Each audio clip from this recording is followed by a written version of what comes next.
Welcome to round 4 of the Parenting Roundabout podcast for the week of April 12th. I'm Catherine Haleko, and I'm here with Terry Morrow. Hello. And Nicole Eridix. Hi there.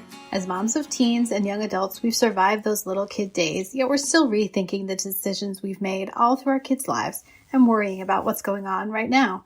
Today's Thursday, which means it's time to give into our obsessing. And today we're obsessing about movie moms. Now, quite some time ago, we talked about TV moms that we liked or identified with or wanted to be like. So today we are opening it up to movie moms that we either aspire to be or maybe that we kind of already are. I was thinking about, this is dating myself quite a bit, but the mom from E.T., right? Oh, yeah. She's just trying to keep it together. She's working, she's caring for the kids, she's caring for the house. She's just trying to make sure that her kids are okay, and she doesn't even notice when there is an alien living in her closet. Yeah, so I find that relatable in many ways. Yeah, that's a good one. And her kids, they're empathetic and they're good kids. And they're clever, I want, those are things that I want my kids to be. Not that I want them to be sneaking around, but, the way that they were kind to little E.T. and they tried to protect him and, those are good qualities, right? Those are good qualities. And I don't know, maybe if you're going to have an alien in my house, it's just as well that I don't know. Yeah, exactly. Just keep it in your closet and feed it Reese's Pieces and we'll be okay. Sometimes mom doesn't need to know everything that's going on. Exactly. Right. Out of sight, out of mind. That's right. So Terry, do you like have one in mind? Because if you don't, I have an idea for you. Well, I have one in mind, but let me hear your idea first. Okay. Well, so you've probably never seen these movies because I know you don't like the books, but Harry Potter. Yeah.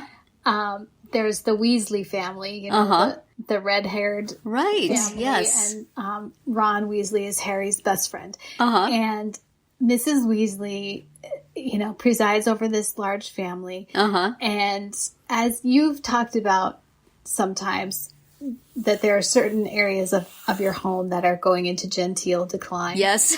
And that reminds me of the Weasley homestead. But also, Molly Weasley is her name, is famous for defending her children and advocating for her children and, really standing up for them and excellent. Literally fighting people with her magic wand if they do something bad to her kids. So that reminds me of you and the way that you advocate for your kids. I'm going to take her on as my model. Excellent. That's I'll have to read through the books just for the parts with her. Yeah. She's fun. Good. And she, she takes Harry in, Harry Potter has no parents. Right. And she just, it's one of those families, one of those homes where just he can just come in and hang out with them whenever he wants. Does he marry the daughter at some point? Yes. Okay. She becomes his mother-in-law. Yes. Her children seem to have turned out okay, right? Yeah. None of them turned evil or, No. Went over to the dark side. No, Dark Side is a different movie, but what is it there? No, Dark Arts? Yeah. I read the first book because my daughter was reading it in 4th grade and I had to because she could not read it by herself. And since then I have only read reviews of movies. So I have a general, just the sort of cultural absorption of things having to do with Harry Potter. Exactly.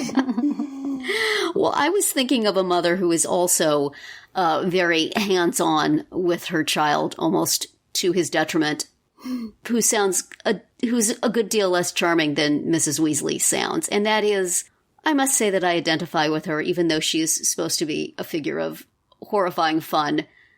The mother in Almost Famous, played by Frances McDormand, who is, very, very strong-willed enough as a mom that she drives her daughter away. And then her son goes off with rock stars, and she is increasingly unable to do anything about it. And she stands in front of her class. She's a college professor, and says, I think something like, rock stars have kidnapped my son. And I would be doing that on my podcast were something like that to occur. And then there's this one scene where she calls and speaks to one of these musicians on the phone and kind of gives him what I remember for. that. Yeah. And he just, he's like this guy full of bravado, and he just sort of melts into a puddle and says, yes, ma'am. Yes, ma'am. That would be me. I've made phone calls like that before to yell at people who I feel are not treating my child well. Mm-hmm. And then she flips and gives him some words of inspiration to leave him with. But, there are times when I feel like I have been that mom, and there are times when I wish I could be that mom. Right. I wish I had her skills. So even though I would not want her to be my mother, I salute her. How about you, Nicole? Well, I wouldn't want to emulate this mom, and she's probably not like somebody that most moms would emulate, but I just love the humor and just the sardonic kind of outlook on life. I don't know the character that she plays, but it's the actress Catherine Han, is it? Or Han or Han? Oh, Catherine Han, yeah. Han, in the Bad Moms series.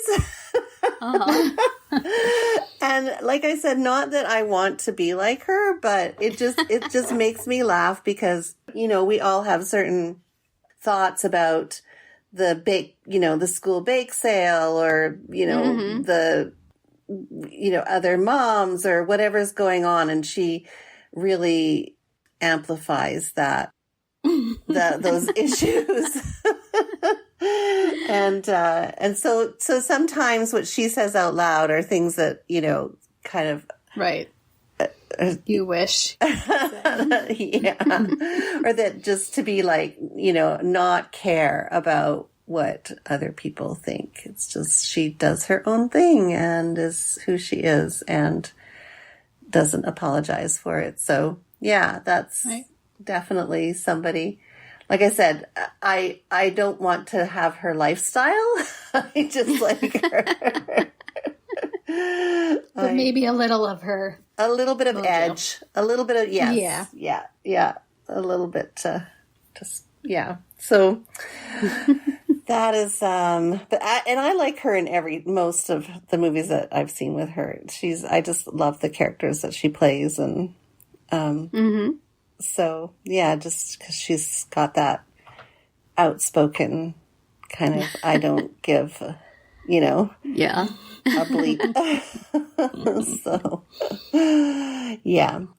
Would not recommend the Bad Moms movie as a parenting manual. Parenting manual, exactly.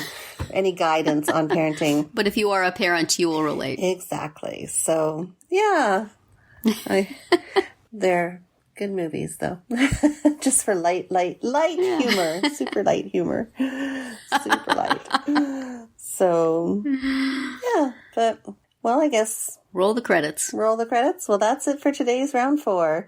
Tune in tomorrow when we'll share our roundup of things we've been using or enjoying lately that we think deserve a shout-out. Find all our episodes at parentingroundabout.com and talk back in the comments there, on our Facebook page or on Twitter, where you will find us at Roundabout Chat.